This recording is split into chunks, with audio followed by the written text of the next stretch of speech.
सुप्रभात। आप क्यों करते हो भगवान का काम?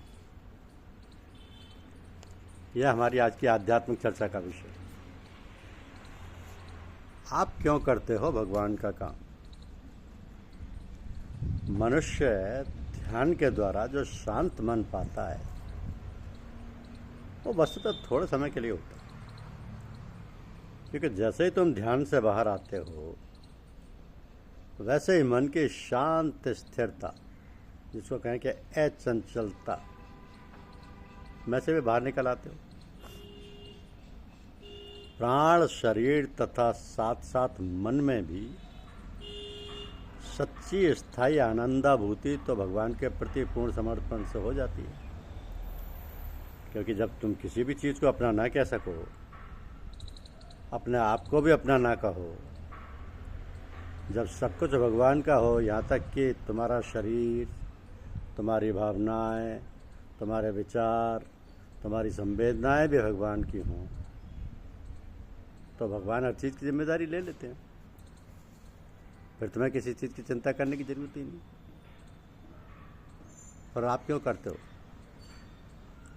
हर क्षण जो अच्छे से अच्छा हम कर सकते हैं वही करना और परिणाम को भगवान के निर्णय पर छोड़ देना, यही शांति, सुख, बल, प्रगति और अंतिम पूर्णता का सबसे सुनिश्चित तरीका है। तो एकमात्र चीज़ जो तुम्हें करनी चाहिए वो है हमेशा शांत तथा प्रसन्न रहो, पूर्णतः भगवान की तरफ मुड़े रहो, बाकी सब उनके हाथ में।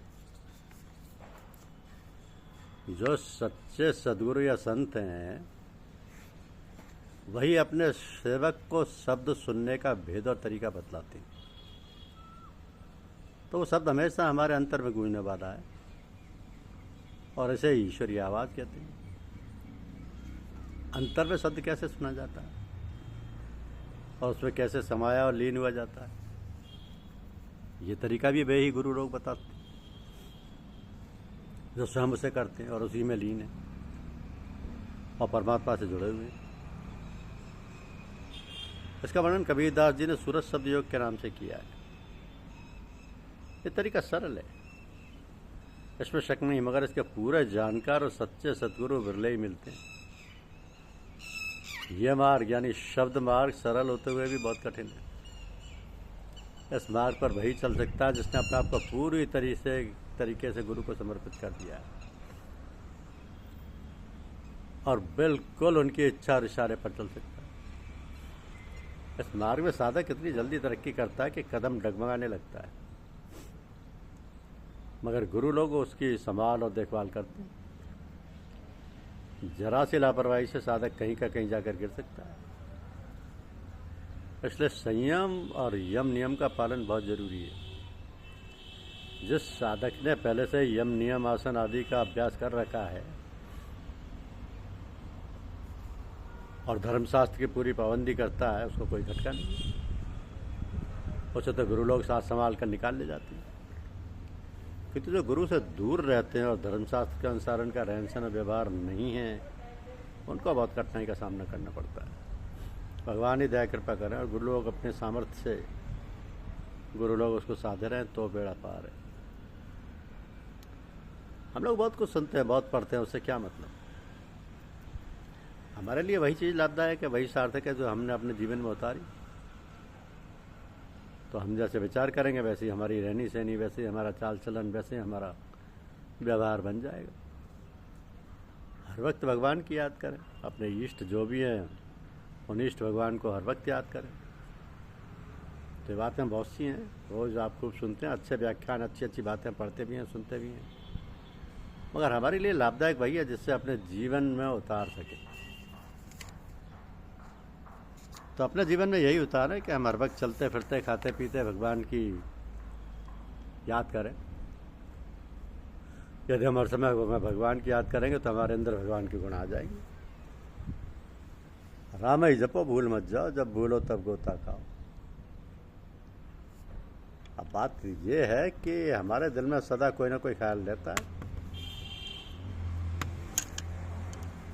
तो फिर हम क्यों ना ऐसा अभ्यास करें कि सिवाय ईश्वर की याद के और कोई ख्याल ना आए। करत करत अभ्यास के जड़ में तो सुझा, रसरियावत जाते सिल पर परत निशान। अभ्यास करने से हम जो भी काम करें उसमें सफलता प्राप्त कर सकते हैं। शर्त है काम करने की, काम ही ना करोगे तो फिर सफलता असफलता का सवाल ही क्या। पर हमें हाथ पर हाथ रख के बैठे रहना चाहिए, कुछ ना कुछ काम कर दाम करते रहना चाहिए। तो फिर हमारे अंदर स्फूर्ति और ताजगी बनी रहेगी, वरना थोड़ा थोड़ा अभ्यास करते करते हम ना जाने क्या से क्या बन सकते। सिर्फ हमारे अंदर का ख्याल और कर्मशीलता होनी चाहिए। कहते हैं ना कि वेर देर जबिल देर जबे, इच्छा करने से हमें रास्ता ही मिल जाता है। जब इच्छा ही नहीं होगी तो फिर काम करने की बात ही क्या। भगवान ने मनुष्य को अपने सदृश से पैदा किया है। God made man in his own ways, मतलब कि मनुष्य में वो सारी शक्तियां हैं जो ईश्वर में विस्तृत रूप में हैं, वही मनुष्य में संक्षिप्त रूप से हैं। हर शक्ति के अभ्यास से बढ़ाया जा सकता है। यही तो अभ्यास का चमत्कारी प्रभाव है। जब हम लोग कहीं जाना चाहते हैं तो सोचते हैं क्या क्या सामान रास्ते के लिए चाहिए, क्या क्या तैयारी करनी है, आने की गवाही है, जाना। पर जाने से क्यों घबराना, आया है तो जाना भी। Death is as sure as anything. ये तो कहा गया है एज श्योर एज डेथ। जब हमें मालूम है कि जाना तो उसकी तैयारी करें। जब आखिरी वक्त आए तो हमारी गति क्या होती है, अंतमति सो गति। ये निश्चित हो जाना है, कब जाना है किस वक्त जाना है ज्ञात नहीं है, तो इसकी तैयारी करें। क्या तैयारी करें, अंत समय कैसे विचार, कैसी बुद्धि, कैसी कोशिश हो हमारी कि हम अपनी धारणा बनाएं, उसकी याद करें। कि जरूरी नहीं कि उस समय वो याद आ जाए। ये मजाक नहीं कि अंत समय ईश्वर याद आ जाए। इसके लिए बहुत अभ्यास करना होता है। चलते फिरते खाते पीते याद करें, उस समय याद आ जाए तो ठीक, वरना सब बेकार। तो कभी कभी मानसिक तनाव होने से पूजा पाठ में विघ्न पैदा होता है और मन उचाट हो जाता है। साधक खींचातानी करता है किंतु मन और भी अधिक उछल कूद करता है। अब ऐसी अवस्था में साधक को चाहिए कि पूजा पाठ से उठ बैठे और ऐसे किसी कार्य में लग जाए जिससे मन पर बोझ या दबाव ना पड़े। कोई हंसी खुशी की बात करने लग जाए, ऐसी पुस्तक पढ़ने लगे जिससे मन को हंसाने वाली बात हो। प्रार्थना भजन उत्सव में गाने से एकाग्रता जल्दी हो जाती है। यदि प्रार्थना भजन करने का अवसर ना हो तो थोड़ी साधारण श्वास प्रश्वास क्रिया प्राणायाम करने से ही मन शांत हो जाता है। आमतौर पर लोग कहते हैं कि ध्यान करते समय विचार बहुत आते हैं। बोले तो ध्यान देकर ये समझने और सोचने की बात है कि विचार किस प्रकार के होते हैं। एक प्रकार के विचार तो ऐसे होते हैं जो हमारी साधना को रोक देते हैं। तो ऐसे विचारों का प्रभाव मरता है कि ध्यान उतर जाता है और विचारों के साथ बहने लगता है। यह अवस्था सचमुच ठीक नहीं है। इस अवस्था में विचारों को भगाने हटाने का प्रयत्न करना चाहिए।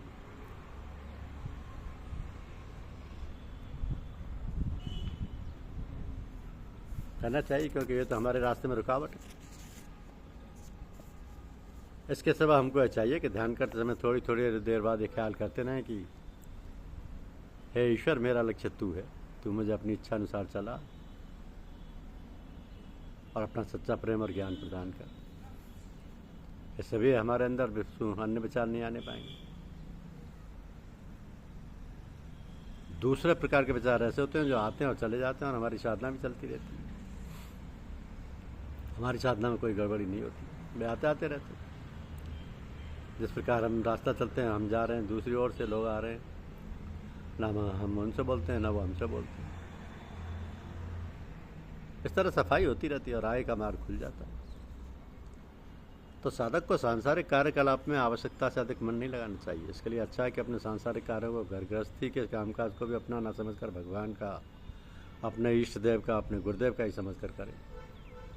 सब कुछ उन्हीं का और मैं उन्हीं के लिए कर रहा हूँ। मैं भी उन्हीं का हूँ, ये कार्य उन्हीं का है। ये घर गृहस्थी है, लड़के बच्चे, घर बार, नौकरी चाकरी, खेती बाड़ी सब उन्हीं का दिया हुआ है। मैं तो केवल श्रमिक हूँ। इस प्रकार विचार करते रहने से उसमें लगाव नहीं होता। लगाव तो केवल भगवान से रहता है और रहना चाहिए। मेरा मुझ में कुछ नहीं, जो कुछ है सो तो तेरा तुझको सौंपते, क्या लागे मोर। धन्यवाद।